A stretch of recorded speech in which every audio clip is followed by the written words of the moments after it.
oh God, like, woe is me, like, kill me, I want to die. And I'll be honest, like, sometimes you feel like that, like at the end of your like 24-hour shift or in the middle of residency, that invitation for that God says, like, you just need to rest and like eat some cake, take a nap. What's up, alumni? Hey, as we've done a few different times this year, we're chatting with one of our Focus Ministry alumni today. We're joined by Victor Hsiao, an alum from InterVarsity's grad and faculty ministry at USC, where he went for medical school. Victor is an MD who just finished his chief resident year at the University of Washington Seattle Children's Hospital, and he will soon be starting a new role at a faith-based pediatrics clinic in Seattle. Today, Victor is going to share a bit about what it was like transitioning into residency and how his time with his grad fellowship at USC helped prepare him for his unique calling and context with Jesus. Welcome to After 4, your podcast for navigating life after graduation. I'm your host and guide, John Steele, and this one's for you, alumni. Victor, welcome to the podcast. Thanks. It's good to be here. Yeah, man, I'm glad to get to talk to you here and to hear a little bit about some of your transition experience, to hear some of your places that you've seen God at work in you and in your calling since graduation, and we're doing it in sort of a special way. Victor, over the course of this year, we've been engaging with some of InterVarsity's Focus Ministry alumni, because we know that some of the things that you experience on campus and that you experience after graduation, that they are unique, they're contextualized. And so we want to be able to hear some of those stories and share some of those stories for our other alumni who are in similar places. And so, Victor, let's just start off. My understanding is that you were part of an InterVarsity grad fellowship during med school. And so can you just like paint a picture for us? How did you get involved with the fellowship while you were on campus? What were some of your memories and experiences that you had during that time? Like, just give us a little trip down memory lane here. Yeah. So I went to USC, University of Southern California, for medical school and was part of our fellowship there. It was called Keck Christian Student Fellowship, or Keck CSF. And when I was looking for community coming into medical school, I knew that faith was a really important part of my life. And so I was looking at our like Christians or the student fair, activities fair, just looking for the booths that were talking about faith. And so that was the main booth that we had at our school for Christian Fellowship. And so got involved, and it was a pretty small group, but I would say it laid a lot of the foundations for how I thought about faith and medicine. And it was this space where I could dialogue with people about, medicine is really hard. Studying in medical school is really hard. And transitioning out of medical school and into residency is pretty challenging as well. And so to be surrounded by classmates and also mentors and faculty who are thinking about or have thought about these questions was really impactful for me. Our fellowship kind of had a couple of different pieces that were built into the weekly calendar. We would meet for Bible study once a week. And when I led the fellowship, we would meet at my apartment and we would just have dinner and then study the Bible afterwards, which was always great. Nice. And then every week, like during the week, at the like noon hour, we would meet as a group and invite like a guest speaker, either like a doctor from the community or from the university, or like hospital chaplains, or just people who are in the medical space to come speak on like, what does it look like to bring your faith into your practice of medicine or into the field of medicine?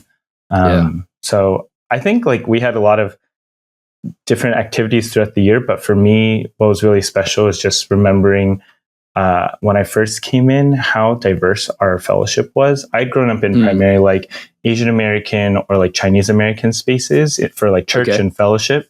And so when I came to medical school, our fellowship had people from like all racial ethnic backgrounds. And I think one of my favorite parts was getting to study the Bible and talk about the Bible and how faith and medicine intersect, but then having this additional lens of like culture, race, and ethnicity, and how that like painted a, I think, more beautiful, like full spectrum understanding of what the gospel is. And I really loved that. And that was really special for me.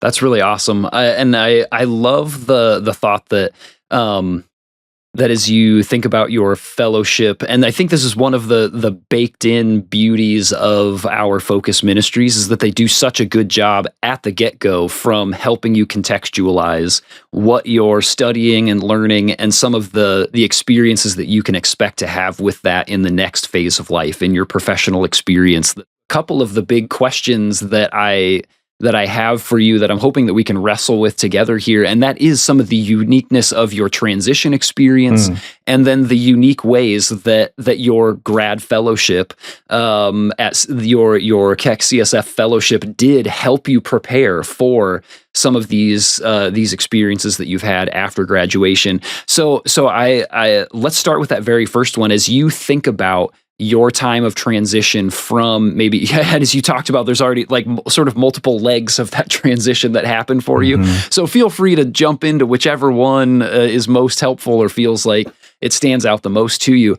But as you think about your experience on campus with CSF, what are some of the things that you see, and not just your time on campus as CSF, but your time on campus as a grad student, as a med student, and thinking about the time of transition that happened? What are some of the unique experiences that you had being in that world that you can look back on and say, yeah, I'm not sure that every grad has this experience. I think this is sort of unique to my circle. What were some of those things for you? Yeah. So I think the biggest transition that happens for every medical student as they leave medical school is to start residency. And whether you do a residency that's 3 years or one that's like 7 years, it's all grueling, and very busy. Wow. And I think not only is it like you're still in training, but there's also the lifestyle, I think, that comes with residency. I think most residency programs, you're going to be working 80 hours a week for most parts of the year. You flip between days and nights, day and night shifts. You have 24-hour shifts built in different ways into your schedule. And you're also taking care of sick patients with high medical complexity or social complexity. And then my training program, I was part of the University of Washington, Hsiao Children's Alaska track. And so within that, also spent a lot of time moving back and forth between Alaska and Seattle. And so all of those pieces, I think, are challenging in and of themselves. But then it's also, I think, for many people as they transition into that, whether Christian or not, it's hard for people who are not in that or who haven't done that before to necessarily understand.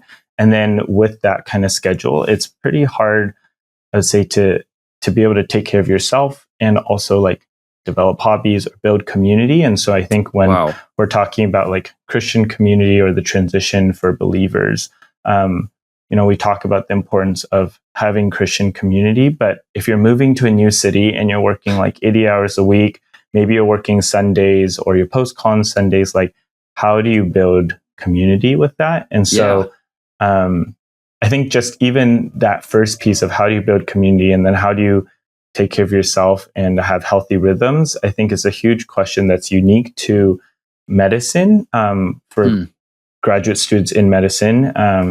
And I think having that opportunity for us to begin dialoguing about those questions when we were in medical school was really, really fantastic because you start getting a taste of that in your clinical rotation years, your last 2 years of medical school. I thought that was fantastic. And to be able to dialogue that with upperclassmen and then with doctors who are practicing physicians in the community or residents who are at the local hospital and who come back and speak. And they're like, yeah, this is how I'm figuring it out. And I think that was one thing that I really loved about our fellowship was being able to have those guest speakers who would come in and be able to talk about all of these different questions of just how do you even find any sort of rhythm in this really unique schedule that we have in residency. Did you find a way to navigate that in a healthy way? Or was it mostly this is a season where I just have to grit my teeth and get through it, and then I will find a healthier rhythm afterwards? As you think about some of your fellow alumni who maybe are just getting ready to step into that, can you give them a leg up as you're thinking about kind of do you have any tricks of the trade as far as being able to connect well with community in that really hectic season of life? Yeah. I think one thing that I appreciated in my like process of looking at programs was thinking about not only what sort of program would provide me with good medical training, but also like what city or what space would allow me to continue to grow spiritually. And so I think as we're going through our medical training, oftentimes the focus is on like, I want to get the best training so I can be the best doctor. And I think that is true. And at the same time, like when God is preparing a place for us for residency or for our next step in training, he is not only preparing a place for us to grow in our medical knowledge and how to practice medicine from like a science perspective, but also for us to be filled as individuals and to grow. And so I think bringing that to the table too, when like you're praying about how do I want to rank my programs that I want to match, like asking God, like what have you been doing in my life over the course of these past few years? And like what residency program is going to prepare me not only medically, but also in all the other areas of my life that you're calling me to be faithful to.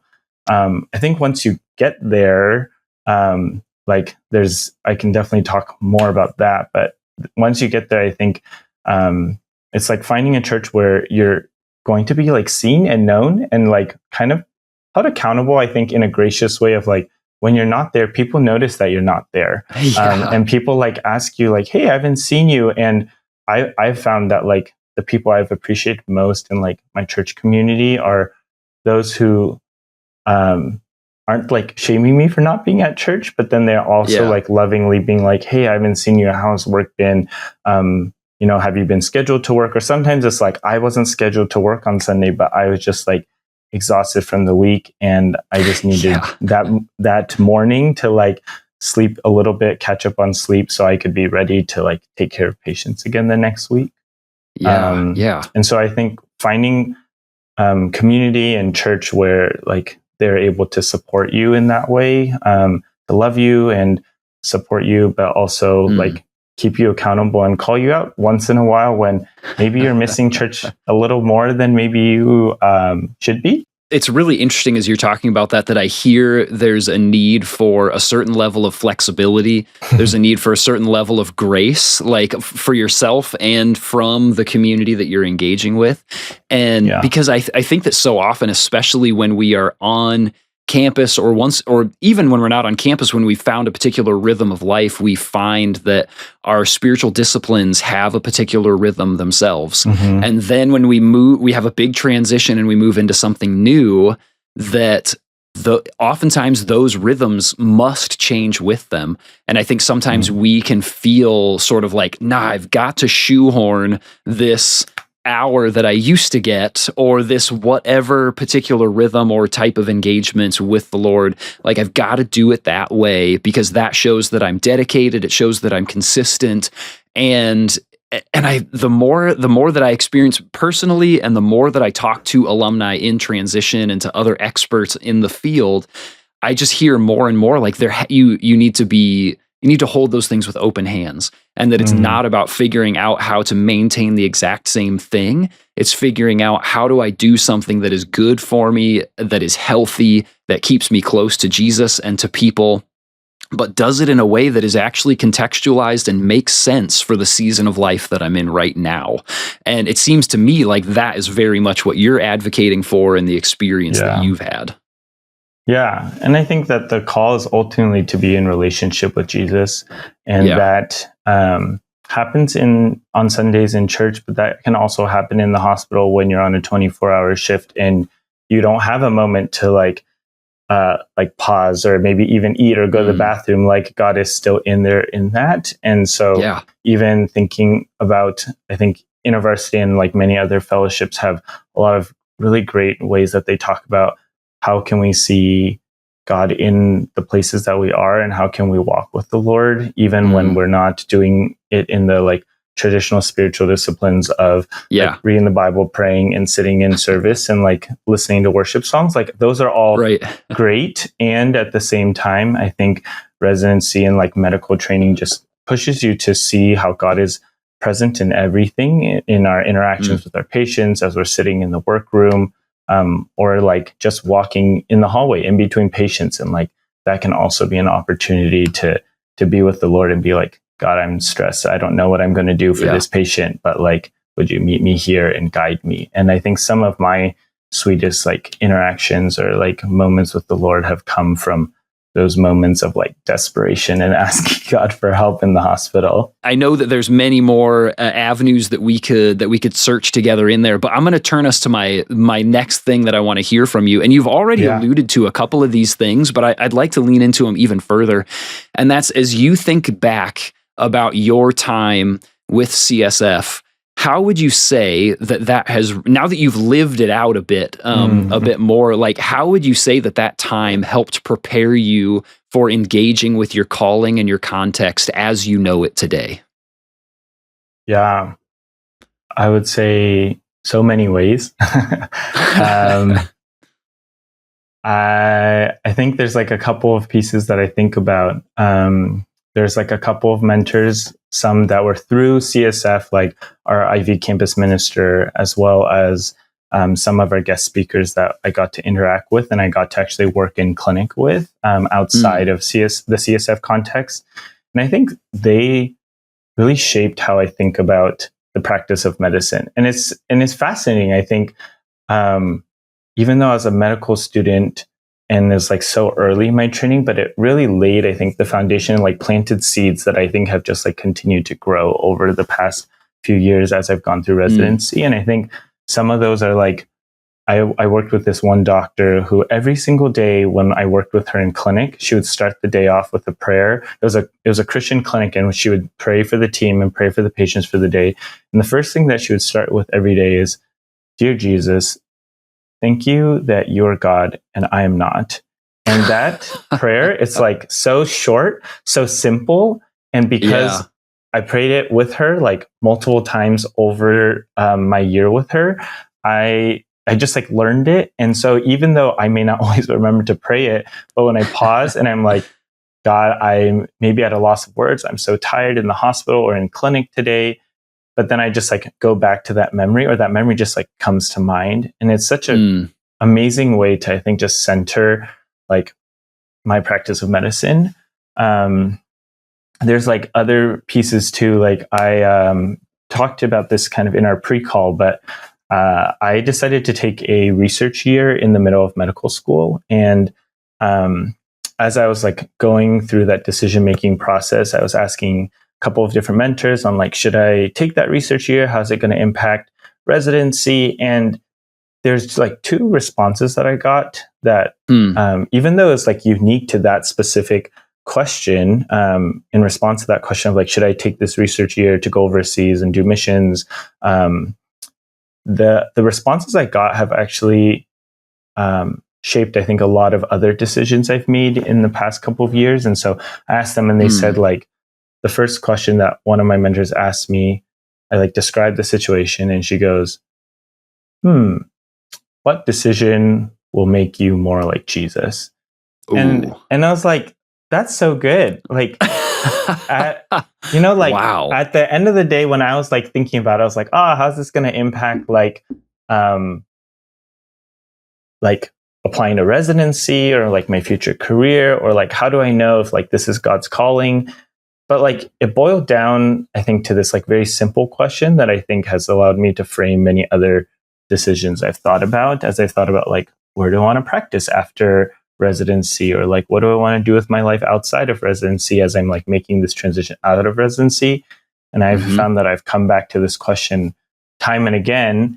And I think the other like question, or the other like, sorry, not question, statement I think that I've come back to many times is one of my other mentors was like, you do it, you don't do it. Like, I think both of them sound great, but like the most important thing that I want you to remember is that you're loved by God and you're his beloved no matter like what decision you choose.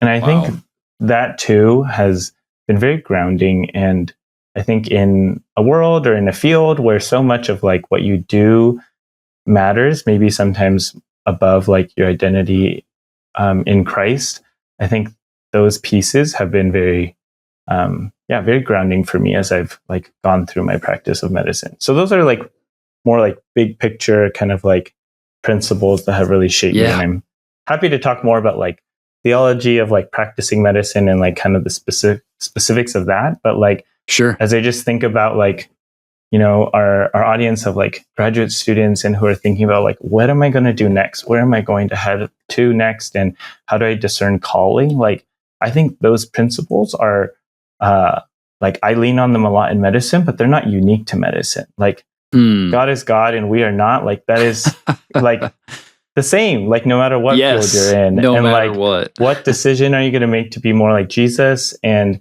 you're loved because of who you are and what Christ has done, and not because of like what you do.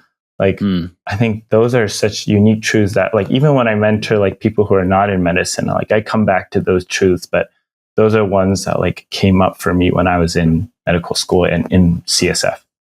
Yeah. That first one in particular of you are God and I am not.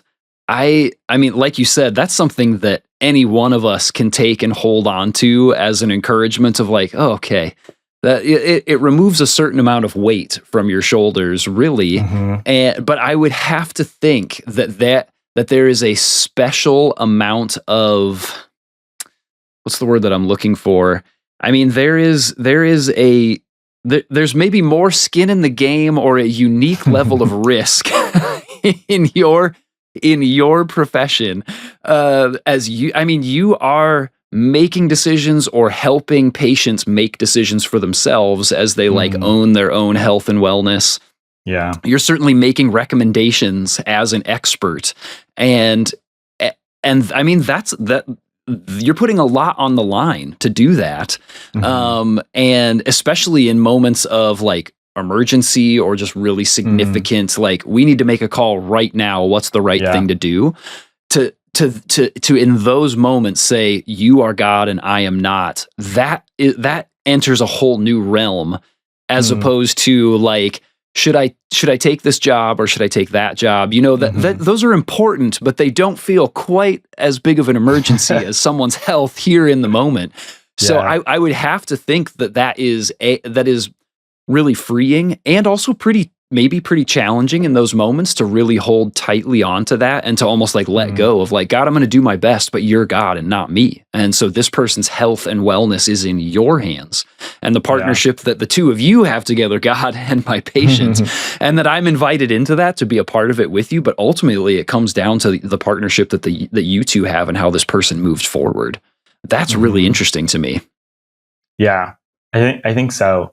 I would say medicine is a huge privilege, but also a huge responsibility, and sometimes can feel like a burden. And I don't think it necessarily goes away, but some people say like maybe like 5, 10, 15 years out of training, like where you kind of understand things more, the burden maybe is a little bit lighter. But I think especially like when you're in training, for sure. And what I hear like these first few years out of training, like the burden can feel very heavy. And so to think of our work as being like ultimately God's and not ours, and that we're getting to be invited into this work that he's already doing, I think brings this amount of peace and hope and like freedom and lightness. I think that sometimes we forget about, even if we are believers, because there can be so much pressure to like make the right decision or do the right thing. And sometimes I think it can be easy to look at the outcomes that our patients have and think about, did we do the right thing? And it is this like constant tension of like, I'm going to study hard and do the best I can, but no, ultimately like that God is in control and this is ultimately in his hands.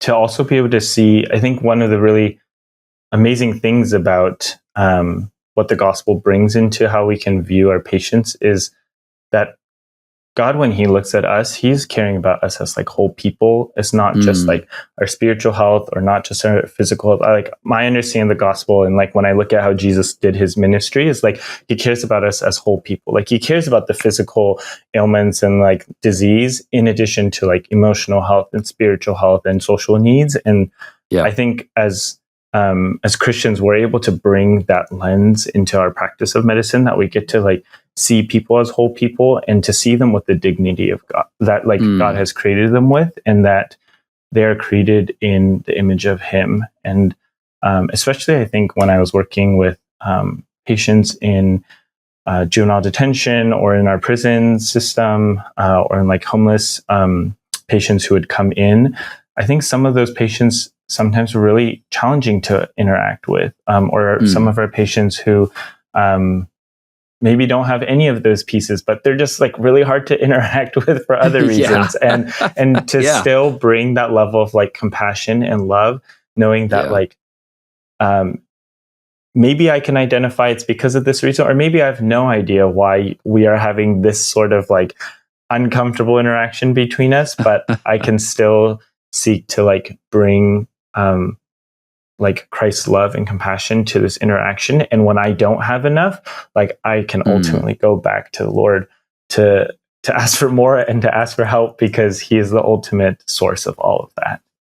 Yeah. And I mean, the word that comes to mind for me as you're talking is the word shalom, of like completeness and wholeness. And it sounds like as people in the world of medicine, that you get to be like agents of the Lord's shalom in that community. And like you said, not just considering what does it look like to get this person, for them to get well as far as their physical health goes or their mental health goes. Like, yes, those things, but also like their spiritual health, their relational health, their communal health. Like, what does it look like to think of them holistically?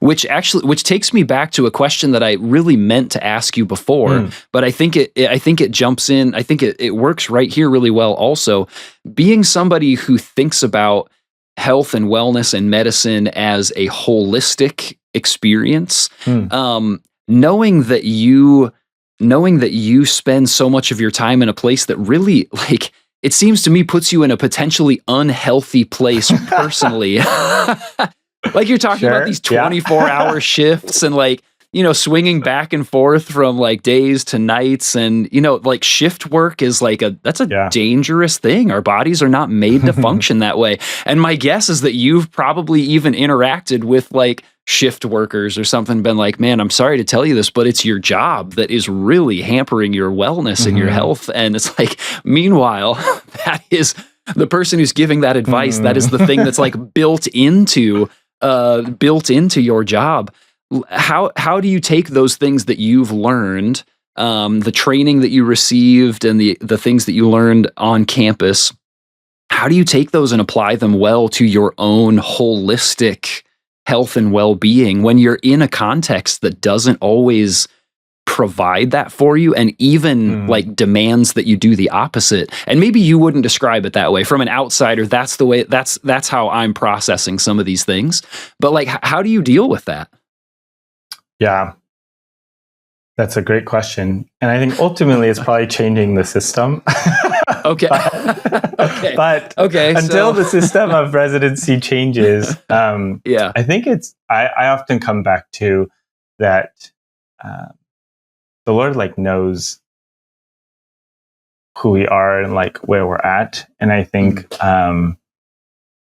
like recently I've just been like reading the like story of Elijah again, and the story of Moses. And Elijah, like, he goes through this like really challenging and difficult period, and then he like he's like trying to run away, and then he like takes a nap, and then he's like, oh God, like, woe is me, like, kill me, I want to die. And and I think, like, I'll be honest, like sometimes you feel like that, like at the end of your like 24-hour shift, or in the middle of your middle of residency. And I think like that invitation that God says, like, you just need to rest and like eat some cake and take a nap, essentially. And I think that is, for me, like such an important reminder. I think in the field of medicine, there's often this like temptation or like discussion of like, there's always more to do. There's like always more that you need to do to like get ahead in the field, or to be ready to apply to fellowship after residency. Or like, there's also this very real, I think, challenge of, I spend no time with any of my friends outside of residency, or no time with my family outside of residency. And it's really lonely, really hard, and it's really isolating, and no one seems to understand like what I'm going through.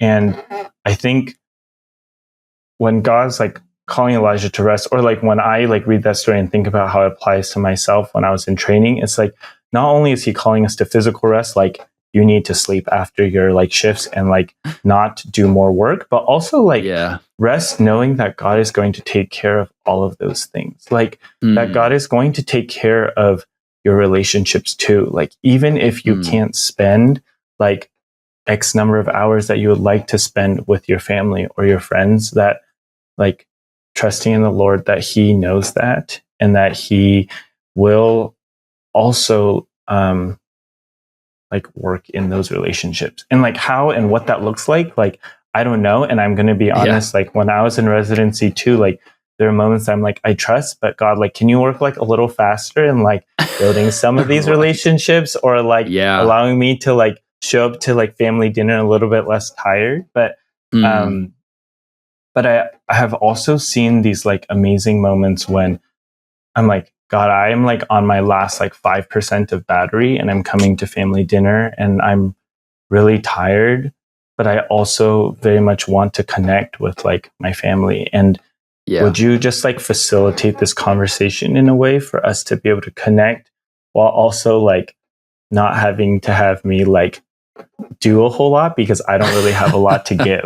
And I think those are those moments when like you see how God is not just like calling you into a field of medicine to like do hard things so that you can eventually like serve him as a doctor. Like he sees you in that training process, and that he is like also working, and that you can rest in that. And I think I alluded to Moses earlier too, but I think of like when Moses is like getting ready to go back to Egypt, he's like, who's going to go with me and how am I going to do this? And then God just says, my presence will go with you and I will also give you rest. And I'm just like, can you like give me more here? But I think that God is also like giving us that same promise as we're in these times of like unwell seasons, that he also promises that he will be with us, that he is like Emmanuel, and that he will provide rest. And I think that's not just physical rest, but also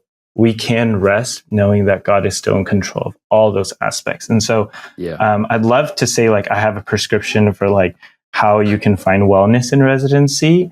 But I think it really comes back to like bringing all of it to the Lord and then seeing what he says in that. And sometimes it's like, not, we got to come up with a better plan, or we got to like optimize our time planning in this way, or like I tell people like set expectations with your like family and friends before you go into an ICU month, because it's going to be busy. Like yes, like maybe still do that too, but also like I think bringing it to the Lord and seeing like how he leads in that. And I think those are those times when you like go through that week or that month and you're like, wow, I had all these hopes, and then I brought them to the Lord, and he either redirected them or he's like, I see them. And then he worked it out in a way that I could not have imagined. And to be able to like, I think finish like a season and to be like, this was ultimately like God who like worked through this time and I got to grow in my relationship with him. I think those are such sweet moments. Yeah, hopefully that makes sense. Maybe more meta, but I'm like, there's everyone's experience is so different, and I don't think there's a way that I can just like prescribe it, because I think ultimately our relationship with the Lord is so deeply personal as well. Yeah, Victor, thank you so much for sharing these things with us. Do you have? I mean, you said like there's an encouragement, but do you have a final piece of advice or a tip or a trick that you would impart to someone who maybe is about to step into a residency experience or something similar?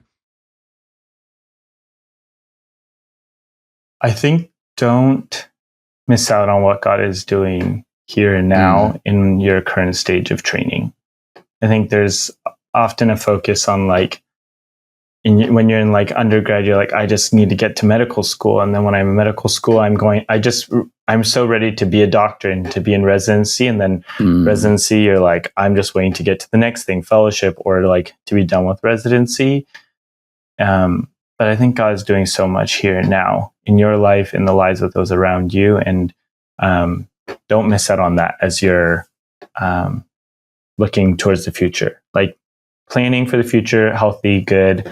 But yeah, keep your eyes open and your heart open to like what the Lord is doing here. And to all of our alumni who are navigating med school and residency, I hope our conversation with Victor is an encouragement to you. God is God, and He holds the weight and ultimate outcomes of the incredibly important work that you do. And no matter what kind of day, week, month, or broader experience you're having right now as you navigate this season, know that you are deeply loved and cared for. Give yourself grace, rest when you can, and keep your eyes open for God's goodness in unexpected places. Huge thanks to Victor for joining us this week. Next week, come back for the first of 2 brief but interesting episodes that we're trying out as we look at some of this summer's new movies and music and chat about how we're being shaped by the things that we watch and listen to after graduation. We're hanging out with some alumni who are experts in the areas of film and music, and it's going to be a really enlightening couple of conversations, I think. Until then, consider sharing this episode with someone who needs to hear it, and I will see you in the after, alumni. Thanks for listening to After 4. This podcast is brought to you by the InterVarsity Alumni Relations Team, hosted and produced by John Steele, production assistance by Mike Centera, edited by Caleb Leppert, and our After 4 theme music was written and performed by John Steele.